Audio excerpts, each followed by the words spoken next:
사랑합니다 여러분. 큐티를 읽어드립니다. 윤한성 목사입니다. 반갑습니다. 여러분들 잘 지내셨습니까?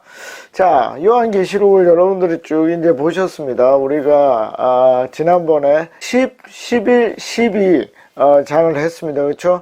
거기에 뭐가 있습니까? 예, 틈이 있습니다. 무슨 틈입니까? 제가 설명하지 않은.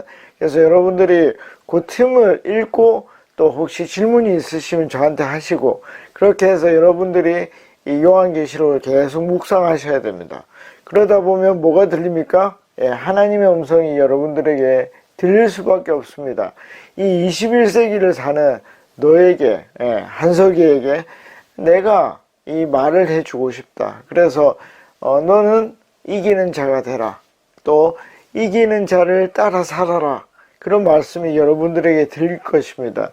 그 말씀을 여러분들이 꼭 들으셔야 됩니다. 자, 오늘은 특별히 제가 이제 강조하는 뭡니까? 이 요한계시록 굉장히 비주얼적이다. 예, 어떤 시각적으로 엄청난 것이 보이게 되어 있습니다.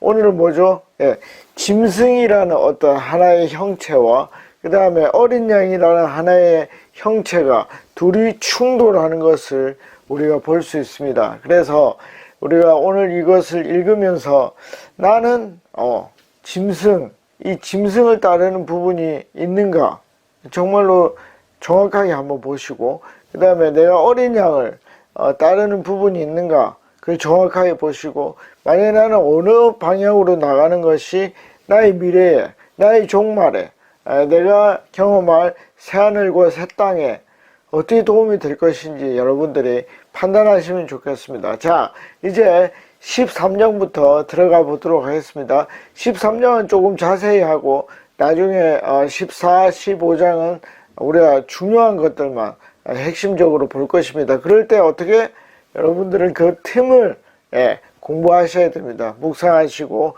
생각하시고 질문이 있으면 질문하시면 되겠습니다. 자, 먼저 한번 보겠습니다. 자, 13장 1절입니다. 나는 바다에서 짐승 하나가 올라오는 것을 보았습니다. 이 본다는 게 굉장히 중요합니다. 그렇죠? 뭐라 그랬죠? 제가 기독교는 영적인 것이다. 그래서 영적인 것을 볼 수 있게 해달라고 하나님께 늘 기도해야 됩니다. 그 짐승은 뿔 열과 머리 7이 달려 있었는데 우리가 지난번에 봤습니다. 그렇죠? 왜 7개가 있는가? 얘는 목표가 하나님을 닮는 것입니다. 그래서 하나님과 비슷한 일들을 계속합니다. 그러나 하나님은 아니죠. 이게 이제 요한계시록에 굉장히 중요한 건데, 진짜와 거짓이 있습니다. 그러면 반드시 어떤 일이 일어나죠? 진짜가 반드시 이깁니다. 그러니까 99% 진짜 같아요. 99.9 계속 진짜 같아요. 그러나 그것을 진짜 같은 것이지 진짜는 아니다. 그걸 여러분들이 아셔야 됩니다. 그래서 뭐죠? 아무리 용이, 짐승이 능력을 발휘한다 해도 그것은 하나님의 능력이 아니기 때문에 뭐죠? 의미가 없다. 진짜가 아니다 하는 것을 여러분들이 딱 느끼셔야 됩니다. 꼭 느끼시면 좋겠습니다. 자, 그 뿔 하나하나에 뭐가 있죠? 하나님 닮아서 왕관을 쓰고 있고, 그 머리 하나하나에는 하나님을 모독하는 이름이 붙어 있었습니다. 왜 그럴까요? 이 사탄은 뭐라고요? 하나님이 닮고 싶었습니다. 그렇죠? 루시퍼는 천사 중에 3가지 종류 중에 하나죠. 미카엘, 전쟁을 하는, 그리고 뭡니까? 가브리엘, 이 소식을 전하는, 그리고 찬양하는 루시퍼가 있었습니다. 근데 이 루시퍼는 하나님 같이 되고 싶었습니다. 그러니까 뭐죠? 그게 안 되니까 뭘 하고 싶습니까? 내가 못 얻었으니까 어떻게 한다고요? 이제는 내가 그걸 망치겠다. 하나님을 모독하는 것입니다. 자, 2절, 내가 본 그 짐승은 표범과 비슷한데 그 발은 곰의 발과 같고 그 입은 사자의 입과 같았습니다. 이것은 다니엘서에도 이런 식의 형상이 많이 나타난다는 것을 여러분들이 볼 수 있습니다. 그 용이 자기 힘과 왕위와 큰 권세를 이 짐승에게 주었습니다. 그러니까 이것은 용이라는 사탄이 뭐죠? 쓰는 도구입니다. 그러니까 이 시대에 하나님을 따르지 못하게 하는, 우상을 추종하게 하는 어떤 도구입니다. 그러니까 여러분들이 영적인 눈이 있으면 어떻게 해요? 이 도구가 여러분들에게 보일 것입니다. 나중에 이제 666을 헤아릴 수 있다고 하는데, 셀 수 있다고 하는데, 그 영적인 눈이 있으면 보일 것입니다. 셀 수 있을 것입니다. 그걸 여러분들이 보시면 좋겠습니다. 자, 3절, 그 머리들 가운데 하나는 치명상을 입은 듯 하였습니다. 그러니까 뭐 어떤 의미인지 모르겠지만 이것은 하나님이 치지 않았겠습니까? 그래서 쳤는데 어떻게 됐죠? 그러나 그 치명적인 상처가 어떻게 됐어요? 자기들의 능력으로 나았단 말이죠. 그래서 온 세상은 놀라서 그 짐승을 따랐습니다. 그리고 4절에는 뭐가 나오겠습니까? 그 용이 짐승을 이렇게 살려냈으니까 사람들이 그 용에게 경배하게 되었습니다. 이제 따르게 되는 것이죠. 저는 이제 이 짐승 중에 하나가 돈이라고 생각을 합니다. 왜냐하면 이 시대를 이 사탄이 용이 굉장히 뭐죠? 자본주의로 만들고 자본주의 체제 안에 넣었습니다. 그러니까 이제 돈이, 이 주의라는 것은 그 돈을 최고로 둔다는 것입니다. 그런 도구로 사용을 했습니다.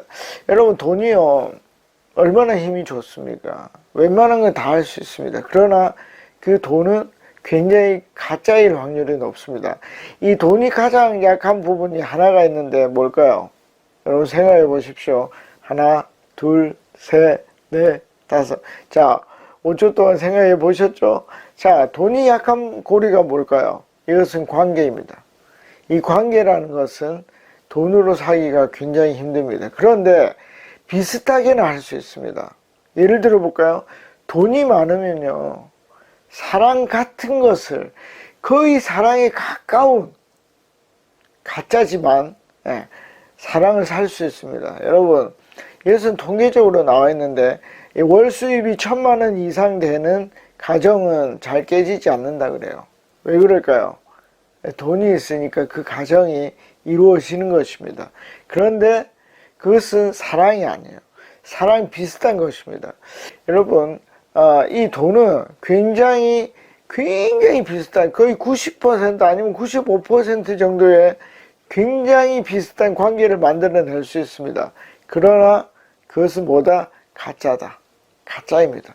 여러분들이 관찰해 보십시오. 제 말이 맞는지 틀리는지. 아무리 자본주의라고 해도 이 관계를 돈으로 만들어낼 수는 없습니다. 그래서 관계 때문에 치명타가 입은 것 같지만 어떻게 해요? 그 관계를 거의 90%, 95%까지 회복해낼 수 있습니다. 뭘로?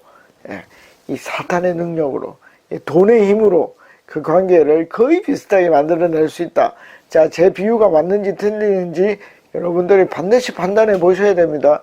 자, 이 강의를 들을 때 굉장히 중요한 것은 저의 생각이 중요한 게 아닙니다. 여러분들이 어떻게 이 본문을 이해할 것인가 봐야 됩니다. 저와 같이 예를 들어보고 생각해보고 질문해 보셔야 됩니다. 자, 이제 계속 가보겠습니다. 나와버렸습니다. 그래서 경배를 했습니다. 그랬더니 미가가 했던 고백이 나왔습니다. 또 그들은 누가 이 짐승과 같으랴? 누가 우리 주와 같으랴? 똑같죠? 똑같은 고백이 나올 수밖에 없습니다. 그러나 이것은 가짜입니다. 굉장히 비슷한 가짜라는 것을 여러분들이 아셔야 됩니다.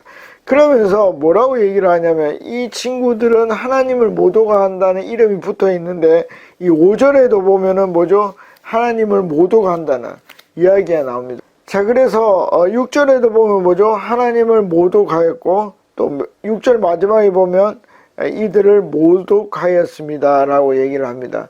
이들은 하나님을 이길 수가 없기 때문에 계속 모독할 수밖에 없는 것입니다. 자, 그래서 8절을 한번 볼까요? 그러므로 땅 위에 사는 사람들 가운데서 이 땅을 살아가는 것이죠. 죽임을 당한 어린 양의 생명책에 창세 때부터 이름이 기록되지 않은 사람은 모두 뭐죠? 사탄에게, 짐승에게 경배할 것이라고 얘기를 합니다. 그런데 9절에 뭐라 하죠? 귀가 있는 사람은 들으라 라고 얘기를 하고, 거기에서 어떻게 된다고요? 10절 마지막 부분에 보면 여기에 성도들의 인내와 믿음이 필요합니다 라고 얘기를 합니다. 자, 이게 뭐냐면 이게 이제 결정론이죠. 그러니까 창세 때부터 이 생명체에 기록되지 않은 사람이 있고 기록된 사람이 있다는 것이 결정되어 있습니다. 그런데 귀 있는 사람들은 뭘 하죠? 인내가 필요하다. 만약에 정말 결정만 되어 있다면 인내가 뭐가 필요하겠습니까? 그냥 자연스럽게 될 텐데. 무슨 얘기인지 아시겠죠? 그래서 제가 요 앞에 동영상들을 찾아보시면 제가 믿음을 얘기할 때 우리는 뭐가 필요하다? 스위치를 닫는 의지가 필요하다는 것입니다. 이 귀를 스위치가 닫아서 온이 되었을 때 하나님의 음성을 듣는, 짐승을 듣지 않는, 그것은 누가 해야 된다? 우리가 해야 된다. 그래서 이게 굉장히 어려운데요. 그 슈레딩거의 고양이라는 게 있습니다. 이게 뭐냐면 상자를 열어보기 전까지는 그 고양이가 죽었는지 살았는지 모르는 두 세계가 존재한다는 것입니다. 이게 이제 물리학적인 생각인데, 그러니까 우리는 결정론이 되어서 한 가지 결과밖에는 몰라요. 그러니까 상자를 열었을 때에 디텍트된 결과밖에는 볼 수가 없어요. 그런데 하나님은 뭐 동시에 두 개를 가지고 있을 수 있는 거예요. 그럼 두 개가 있다는 거는 뭐죠? 그것도 예정이에요. 결정론이에요. 그래서 우리는 결과를 알 수 없기 때문에 우리는 항상 뭐 하나님 우리에게 귀가 열릴 수 있게 해달라고, 눈이 뜨이게 해달라고 기도할 수밖에 없는 거예요. 그리고 우리는 뭐죠? 하나님을 쫓아가는 거예요. 뭐 인내하면서. 여러분, 이 인내는 굉장히 중요한 의미인데 뭐냐면 하나님과 인간의 공조를 얘기를 하는 거예요. 여러분, 참는 건 누가 참는 겁니까? 우리가 참는 겁니다. 그런데 참게 하시는 분은 누구죠? 성령 하나님이십니다. 이게 엄청 어려운 거예요. 근데 이게 여러분들 딱 깨닫게 되면 엄청 쉬워요. 내가 100%의 의지를 하고 하나님의 100%의 의지가 합쳐져서 우리가 디텍트 할 수 있는 결과를 얻을 수 있는 것입니다. 그래서 우리는 생명체에 기록된 사람은 뭐죠? 그 짐승에게 경배하지 않을 수 있고, 그리고 또 뭡니까? 짐승에게 경배하지 않으면 우리가 생명체에 기록될 수 있는 것입니다. 그것이 똑같이 등치합니다. 둘 다 똑같습니다. 여러분들이 그것을 꼭 알아낼 수 있으면 좋겠습니다. 자, 다음으로 가보겠습니다. 자, 이제는 13장 11절로 가보겠습니다. 나는 또 땅에서 다른 짐승 하나가 올라오는 것을 보았습니다. 계속 보고 있습니다. 영적으로 볼 수 있어야 됩니다.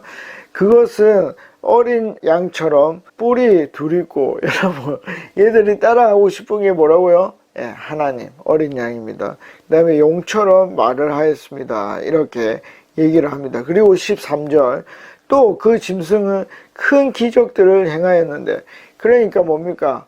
이 짐승도 뭘 할 수 있다? 기적을 일으킬 수 있다는 것입니다. 여러분, 열재앙 할 때 마법사들도 따라 할 수 있는 데까지가 있었습니다. 그렇죠?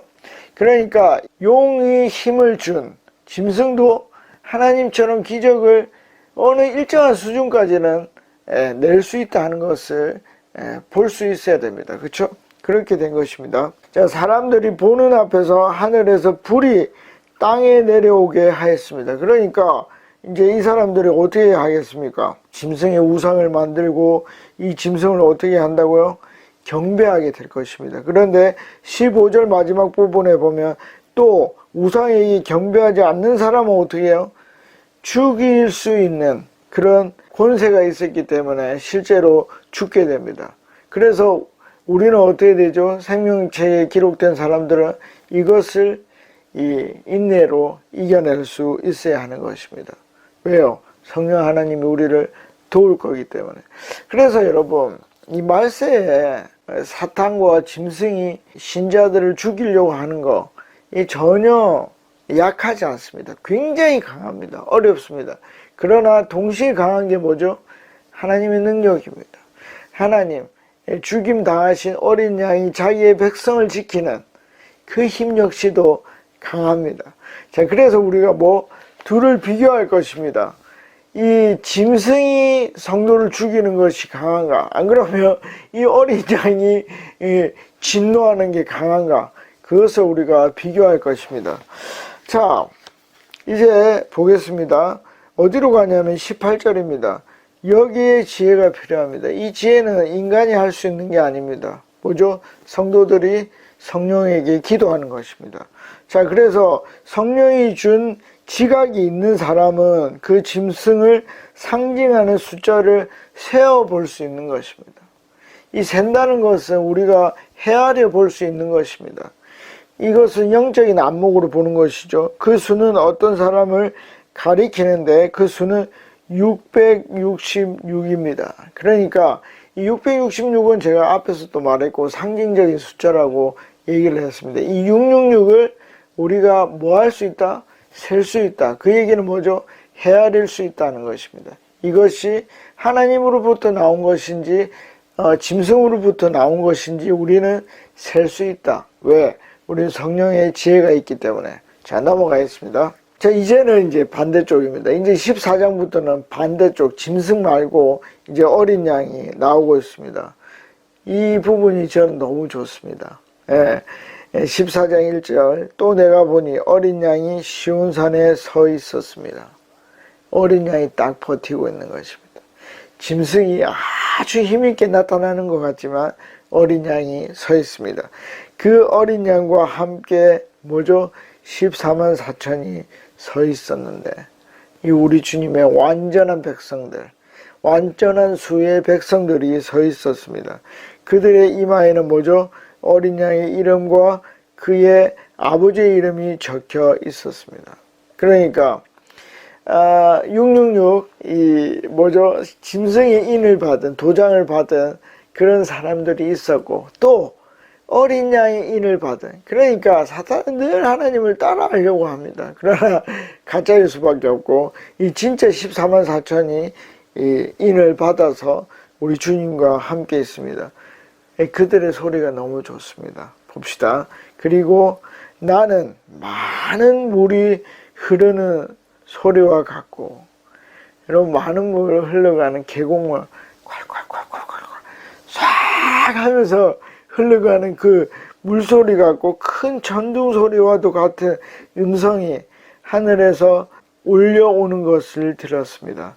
내가 들은 음성은 금은고를 타고 있는 사람들의 노랫가락과 같았습니다. 예배가 이루어지는 것입니다. 사탄이 사람들을 죽이고 믿는 자들을 죽이려고 하는 그 순간에도 어떻게 해요? 승리의 노래가 일어나고 있다는 것입니다. 천상의 예배가 심판과 짐승의 도전 앞에서도 나타나는 것입니다. 너무 재미있습니다. 이 사람들은 4절에 보면 정절을 지킨 사람들이고 5절에 보면 그들의 입에서는 거짓말을 찾을 수 없고 그들에게는 흠을 잡을 수가 없다 합니다. 그럼 우리가 한번 봅시다. 우리는 그러면 흠이 없고 거짓말이 없습니까? 그럼 우리는 이 14만 4천에 설 수가 없겠네요? 그게 아니죠. 이것은 뭡니까? 결과입니다. 성화의 결과. 성화의 과정에 있는 것이 아니라 결과에 서 있는 것입니다. 그래서 끝내 우리는 흠이 없는 사람이 될 것입니다. 이것을 우리가 뭘로 봐야 되죠? 믿음으로 바라볼 수 있어야 되는 것입니다. 그러면 우리는 뭐죠? 지금 이긴 게 아닌데 이긴 자가 되는 것입니다. 자, 이해하셨을 것입니다. 또 넘어갑니다. 8절로 가보겠습니다. 또 두 번째 다른 천사가 뒤따라와서 말하였습니다. 무너졌다. 큰 도시 바벨론이 무너졌다. 이 바벨론은 이 용과 짐승과 사탄과 맥이 다 했습니다. 이 바벨론은 우상의 도시입니다. 그렇죠? 그래서 이제 아까 제가 말했던 돈, 자본주의일 수도 있고 그것이 무너졌습니다. 왜냐하면 하나님이 승리했기 때문입니다. 자, 바벨론은 자기 음행으로 빚은 진노의 포도주를 모든 민족에게 마시게 한 도시다. 이건 뭐냐면 이 우상을 따르게 한 거죠. 그러니까 짐승의 도구가 된 도시인 것입니다. 자, 그래서 이들이 어떻게 하냐면은 9절을 보겠습니다. 또 세 번째 다른 천사가 그들을 뒤따라와서 큰 소리로 말하였습니다. 그 짐승과 그 짐승 우상에게 절하고 이마나 손에 표를 받은 사람은 누구든지 하나님의 진노의 포도주를 마실 것이다. 이제 포도주가 피를 이제 상징을 하고, 그리고 이것은 하나님의 심판을 상징을 합니다. 그럼 그 심판은 어디에서 나오는가? 하나님의 진노에서 나옵니다. 그러면 그 하나님의 진노는 어디에서 기인되는가 보겠습니다. 15장 4절입니다. 15장 4절 마지막 부분에 보면은 주님의 정의로운 행동이 나타났기 때문입니다 라고 얘기를 합니다. 그 얘기가 뭡니까? 하나님의 정의, 하나님의 의로우심, 이것이 나타나면 그것이 뭡니까? 죄된 세상 속에서는 뭘로 나타난다? 심판으로 나타납니다. 그러면 세상 속에 있는 성도들에게는 이 심판, 하나님의 진노가 뭐겠습니까? 구원입니다, 여러분. 그럼 이게 굉장히 중요합니다. 자, 여러분, 공부를 열심히 한 사람은 시험 치는 날이 구원의 날이겠습니까? 심판의 날이겠습니까? 아시겠죠? 그래서 이 진노의 반대말은 뭐다? 구원이다 하는 것입니다. 그러나 반드시 하나님은 뭐죠? 사랑만 있는 게 아니고 정의가 있기 때문에 하나님의 진노가 나타난다는 것입니다. 그 진노는 어떻죠? 엄청나다 하는 것입니다. 자, 얼마나 엄청난가? 20절 마지막 부분에 보면은 그 피가 막 흘러 넘쳤는데 거의 1600 스타디온이나 퍼져나갔다. 어떻게 해요? 이게 한 320km 정도 된다고 합니다. 그러니까 엄청난 거리를 이렇게 피가 흘러 넘칩니다. 여러분, 하나님의 진노를 우습게 보면 안 됩니다. 여러분, 우리가 앞에서 이제 짐승이 믿는 자들을 죽이는 걸 봤죠. 그러면 하나님의 진노는 어떨까요? 피가 320km 뻗쳐가는 그런 진노가 내립니다. 누구의 심판이 더 무서울까요? 여러분들이 판단하셔야 되는 것입니다. 그래야 우리가 따를 거 아닙니까? 어느 쪽으로 가야 될지. 또 계속 하나님의 진노를 보도록 하겠습니다. 자, 이제 마지막입니다. 마지막. 여러분, 이제 15장인데 이게 굉장히 중요합니다. 왜냐하면 하나님의 찬양과 예배와 제가 앞에서 계속 주장했듯이 심판이 동시에 이루어지기 때문입니다.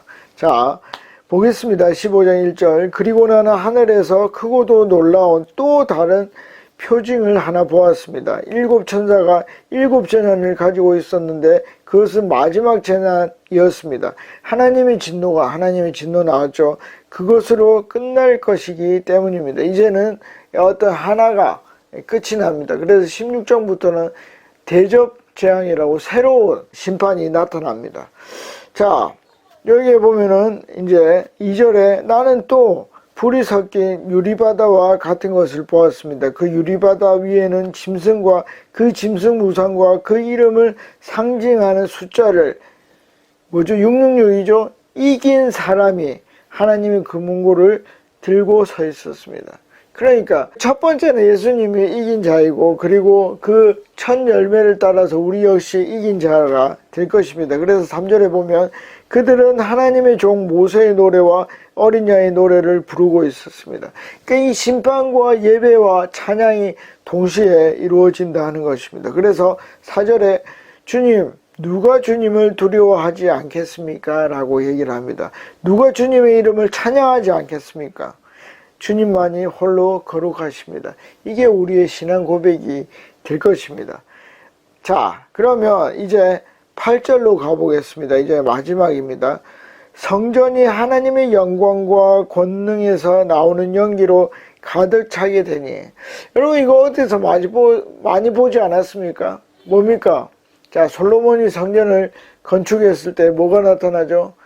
이 빽빽한 구름이 가득 차서 제사장이 움직일 수 없을 정도의 그런 구름이, 그러니까 연기로 묘사되는 그런 모습이 나타납니다. 이것은 출애굽기에도 빽빽한 구름이 들어섭니다. 그것은 하나님의 영광이고 하나님의 임재를 나타내는 것입니다. 그래서 그 7천사의 7재난이 끝나기까지 아무도 그 성전 안에 들어갈 수 없을 만큼, 솔로몬의 성전에서 제사장들이 움직일 수 없을 만큼 하나님의 임재하심이 가득 찼다는 것입니다. 이것이 뭐죠? 하나님이 심판하시는, 이 앞에 보면 낫을 들고 심판하시고, 그리고 피가 이 320km까지 뻗쳐가는 그런 심판이 하나님으로부터 이루어졌고, 그것은 예배와 함께 나타났다 하는 것입니다. 자, 여러분, 우리가 이제 다 보았습니다.